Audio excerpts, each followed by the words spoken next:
बिस्मिल्लाहिर्रहमानिर्रहीम। अस्सलाम वालेकुम। 9th क्लास चैप्टर 4 हम आजकल पढ़ रहे हैं स्ट्रक्चर ऑफ मॉलिक्यूल्स का, और टॉपिक हमारा कंटिन्यू है टाइप्स ऑफ बॉन्ड्स का। ठीक, टाइप्स ऑफ बॉन्ड्स एक्चुअली ये स्टेप बाय स्टेप काम है सारा। इंट्रोडक्टरी लेक्चर आपका आयनिक बॉन्ड और कोवलेंट बॉन्ड, अगर तो आप लोगों को कोवलेंट बॉन्ड समझ में आ गया है तो आपका आज का टॉपिक आपके लिए बिल्कुल भी जो है वो डिफ़िकल्ट नहीं है अंडरस्टैंड करना। डेटिव कोवलेंट बॉन्ड और कोऑर्डिनेट कोवलेंट बॉन्ड, ये ऐसा टाइप है कोवलेंट बॉन्ड की। कोवलेंट बॉन्ड में हमने देखा दोनों एलिमेंट्स अपने वैलेंस इलेक्ट्रॉन्स को शेयर करके अपने ऑक्टेट रूल को पूरा करते हैं। अब आज ये होगा कि एक ही एलिमेंट अपने पूरे लोन पेयर को शेयर करेगा और वो लोन पेयर दोनों के लिए काउंट किया जाएगा। मीन फेवर एक दे रहा है लेकिन काउंट वो जो इलेक्ट्रॉन्स किए जा रहे हैं वो दोनों के लिए किए जा रहे हैं। इसको कहते हैं कोऑर्डिनेट कोवलेंट बॉन्ड। मतलब एक जो है वो फेवर देगा जबकि काउंटिंग मतलब बाकी सब कुछ कोवलेंट की तरह है, लेकिन यहाँ ये है कि दोनों एलिमेंट्स शेयर नहीं कर रहे बल्कि शेयर सिर्फ एक ही कर रहा है, लेकिन काउंट वो दोनों के लिए किए जा रहे हैं। ठीक है, तो इसकी डेफिनेशन आप मार्क करेंगे। It is a type of covalent bond in which the bond pair of electron is donated by one bonded atom only. तो डायग्राम देखेंगे आप इसकी एग्जांपल तो आपको मज़ीद ये क्लियर हो जाएगा। जो इलेक्ट्रॉन पेयर डोनेट करने वाला होता है उसको हम डोनर कहते हैं, और जो एक्सेप्ट करने वाला होता है उसको एक्सेप्टर कहते हैं। ठीक है, और वो डोनेट करने की किसके पास एबिलिटी होती है? ऑब्वियसली जिसके पास होगा एक पेयर इलेक्ट्रॉन का तो वही डोनेट कर सकेगा। यहाँ आप नेक्स्ट डायग्राम में देख सकते हैं कोऑर्डिनेट कोवलेंट बॉन्ड की एग्जांपल। ये कोई भी ए स्पीशी है आपके पास, ये मैंने आपको एक जनरल व्यू दिया है जबकि ये आपकी बुक में मौजूद है एग्जांपल साइड वाली। ये आपको जनरल व्यू के लिए एक एग्जांपल दिया मैंने। ए वो सब्सटेंस है, एक वो एलिमेंट है जिसके पास ऐसा लोन पेयर था कि वो दूसरे को डोनेट कर सके। जब इसने डोनेट किया तो क्लास वो जो डोनेट किया हुआ लोन पेयर है वो दोनों के लिए काउंट होगा। यहाँ आप देख सकते हैं ये दोनों रेड है, मतलब बी के इलेक्ट्रॉन्स को तो हमने ये ब्लू से कलर से शो किया हुआ है, एक को रेड से किया है। यहाँ पे कोवलेंट बॉन्ड में हमने देखा था दोनों अपने एक एक को शेयर करते हैं। यहाँ पे पूरा जो पेयर इलेक्ट्रॉन को वो सिर्फ एक ने शेयर किया है, लेकिन काउंट दोनों के लिए कर रहे हैं। काउंट दोनों के लिए कर रहे हैं तो दोनों का ऑक्टेट रूल पूरा होगा ना। लाइक 2 2 4 6 एंड 8, इसका भी ऑक्टेट पूरा हो गया। 2 2 4 2 6 एंड 2 8। तो ये जो शेयर्ड पेयर है वो दोनों के लिए काउंट हो रहा है। इस टाइप के जो बॉन्ड है उसको कहते हैं कोऑर्डिनेट कोवलेंट बॉन्ड। ओबियसली जो एरोसाइन की डायरेक्शन है वो डोनर से एक्सेप्टर की तरफ होती है। ठीक, आपकी बुक पे ये दो एग्जांपल्स हैं, आप ये करेंगे। ये उसने अमोनिया का जो मॉलिक्यूल है वो दिखाया हुआ है। अमोनिया की नाइट्रोजन के पास एक लोन पेयर होता है जो कि डोनेट करने की सलाहियत रखता है। वो जब ये इसको डोनेट करेगा तो इस वजह से दोनों का हाइड्रोजन का डुप्लेट और अमोनिया का ऑक्टेट रूल फुलफिल हो जाएगा। ठीक है, ये अमोनिया बोरोन ट्राईफ्लोराइड को अपना लोन पेयर दे रहा है। ठीक, तो फ्लोरीन के तो सबके हैं ये ऑक्टेट रूल फुलफिल। यहाँ आप अगर बोरोन को देखेंगे ना क्लास, तो बोरोन के केस में 2 2 4 2 6 एंड 2 8। और आप नाइट्रोजन का भी देख सकते हैं 2 2 4 2 6 एंड 2 8। मतलब शेयर करने की वजह से दोनों का ऑक्टेट रूल फुलफिल हो गया। इस किस्म के बॉन्ड को आप कहते हैं कोऑर्डिनेट कोवलेंट बॉन्ड। ओके, फिर आगे से फर्दर एक पैराग्राफ आपकी बुक पे है जिसको पोलर और नॉन पोलर बॉन्ड्स कहा गया है। पोलर और नॉन पोलर बॉन्ड्स, तो क्लास ये आप कुछ डिफरेंसेस मैंने दिए हैं आपको, ये कर लें आप।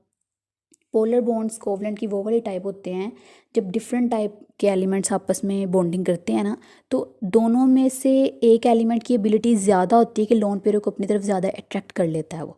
तो जो ज़्यादा अट्रैक्ट करता है लोन अपने शेयर्ड इलेक्ट्रॉन को अपनी तरफ ज़्यादा अट्रैक्ट करता है वो उसको इलेक्ट्रोनेगेटिव एलिमेंट ज़्यादा होता है, उसके ऊपर पार्शियल नेगेटिव साइन आता है। और जो कम अट्रैक्ट करता है उसके ऊपर पार्शियल पॉजिटिव साइन आता है। तो ये एक सिंपल सी चीज़ है कोवलेंट बॉन्ड ही के अंदर कि वो जो शेयर किया उन्होंने पेयर दोनों ने आपस में, वो एक स्पीशीज़ ज़्यादा अट्रैक्ट कर लेती है अपनी तरफ। तो जो ज़्यादा अट्रैक्ट करने वाली है वो पार्शियल नेगेटिव है, जो कम अट्रैक्ट करने वाली है वो पार्शियल पॉजिटिव है। सिंपल, इसको इतना कोई रॉकेट साइंस नहीं है इसमें एज सच। तो इस वजह से इलेक्ट्रॉनिक क्लाउड जो है वो डिस्टोर्ट कर जाता है। मतलब इलेक्ट्रॉन जब इक्वली डिस्ट्रीब्यूटेड ही नहीं है तो इलेक्ट्रॉन क्लाउड जो है वो डिस्टोर्ट कर जाता है। पोलर के केस में चार्जेस शो होते हैं, पोल्स शो होते हैं। ठीक, और डाइपोल मोमेंट होता है प्रॉपर इनका एक, मतलब डाई मीन 2 डाइपोल मोमेंट के प्रॉपर इनका पार्शियल नेगेटिव और पार्शियल पॉजिटिव चार्जेस को डिस्टेंस के साथ मतलब मल्टीप्लाई वगैरह करने के बाद इनकी प्रॉपर एक वैल्यू होती है। इसके लिए आपको इतना ही याद करना इनफ होगा। जबकि नॉन पोलर बॉन्ड्स ऐसे होते हैं जिनमें इक्वल डिस्ट्रीब्यूशन है, लाइक हाइड्रोजन का मॉलिक्यूल है या क्लोरीन का मॉलिक्यूल है, तो उस केस में कोई पार्शियल मतलब पॉजिटिव नेगेटिव पोल्स नहीं बनते। क्लास पोल से आप यूं भी ये बात याद रख सकते हैं, आप सबने वर्ल्ड ग्लोब देखा होगा कहीं पे जहाँ पे पूरी दुनिया का एक नक्शा बनाया होता है, उसमें वो इलाके जो बिल्कुल ऑपोजिट हैं एक दूसरे के उनको कहते हैं पोल्स, पोलर रीजन्स। ठीक है, जो एक दूसरे के मुखालिफ इलाके हैं, मतलब एक साइड में, दूसरे बिल्कुल एक साइड में हैं। इसी तरह ये केमिस्ट्री की मतलब टर्म में इसको यूँ यूज़ किया गया कि एक पार्शियल पॉजिटिव पोल होता है, एक पार्शियल नेगेटिव पोल होता है। पार्शियल नेगेटिव वो वाला जो शेड पेयर को अपनी तरफ ज़्यादा अट्रैक्ट करता है, और पार्शियल पॉजिटिव वो वाला जिसकी तरफ शेड पेयर कम होता है। इसके लिए इतना आपके लिए करना इनफ होगा, ये शॉर्ट क्वेश्चन है आपका, ठीक। उसके बाद लास्ट जो हमारे पास टाइप रह गई है वो है metallic bonding. As the name indicates the bonding between the metal atoms, ठीक। एटम्स के लिए आपका कॉन्सेप्ट क्लियर है क्लास। एटम्स का सारे के सारे जो मेटल्स हैं आपके पास वो पीरियोडिक टेबल के बिल्कुल लेफ़्ट साइड पे होते हैं। लेफ़्ट साइड पे जो होते हैं हम जानते हैं कि वो अपने आउटर मोस्ट इलेक्ट्रॉन को इजीली रिलीज़ करने की सलाहियत रखते हैं। सारी की सारी मेटल्स इलेक्ट्रोपॉजिटिव होती हैं। जब वो इलेक्ट्रॉन को लूज़ करती हैं तो लूज़ करने के बाद उनकी जो आपस में अट्रैक्शंस हैं, जो आपस में एटम्स को आपस में बाउंड करके रखती हैं, उसको मेटेलिक बॉन्डिंग कहा जाता है। The definition is bonding within the metals due to the electrical attractions of positively charge metal cations and mobile electrons. Next example के थ्रू मैं इसको एक्सप्लेन करती हूँ। ये देखिएगा, लाइक आपके पास सोडियम मेटल थी, उसने अपने आउटर मोस्ट इलेक्ट्रॉन को लूज़ करके खुद पॉजिटिव फॉर्म में आ गई। एक मेटल में एक एटम तो नहीं होता, काफ़ी ज़्यादा एटम्स होते हैं, तो ये एटम्स दिखाए गए हैं। लाइक अगर उसने अपना इलेक्ट्रॉन को लूज़ किया तो लूज़ करने के बाद क्लास कौन सा दो टाइप के आइंस होते हैं, केटाइंस और एनाइंस। लूज़ करने के बाद आप समझें ये पॉजिटिव केटाइन बन गई खुद वो, और ये उसके इलेक्ट्रॉन्स हैं जो उसके गिर्द मतलब यू मोबाइल फॉर्म में फ्री जो हैं वो फ्रीली मूव कर रहे हैं। वो वाली फोर्स ऑफ अट्रैक्शन जो इन केटाइंस और इन मोबाइल इलेक्ट्रॉन्स के दरमियान में और सारी ओवरऑल सारी मेटल को बाउंड करके रख रही है, इसको मेटेलिक बॉन्ड कहते हैं, ठीक। सोडियम भी एक मेटल है, एल्यूमिनियम एक मेटल है, मैग्नीशियम एक मेटल है। यहाँ आपको तीनों दिखाने का मकसद ये था कि सोडियम के आउटर मोस्ट में एक इलेक्ट्रॉन है तो हर एक ने एक लूज़ किया हुआ है। मैग्नीशियम के आउटर मोस्ट में दो दो इलेक्ट्रॉन्स है, इसलिए चार्जेस भी 2 आ रहे हैं। जो जितने इलेक्ट्रॉन लूज़ करता है उसके ऊपर उतने ही पॉजिटिव चार्जेस आते हैं। तो इलेक्ट्रॉन लूज़ करने के बाद आउटर मोस्ट इलेक्ट्रॉन्स जो होते हैं, आउटर मोस्ट शेल के इलेक्ट्रॉन्स, वो लूज़ करने के बाद वो अपनी विसिनिटी में उनको रखते हैं, और उनके दरमियान में और ये जो मेटल के टाइम्स हैं इनके दरमियान में जो फोर्सेज हैं जो उनको बाइंड करके रख रही हैं, इलेक्ट्रोस्टैटिक फोर्सेज, उसको हम मेटेलिक बॉन्ड कहते हैं।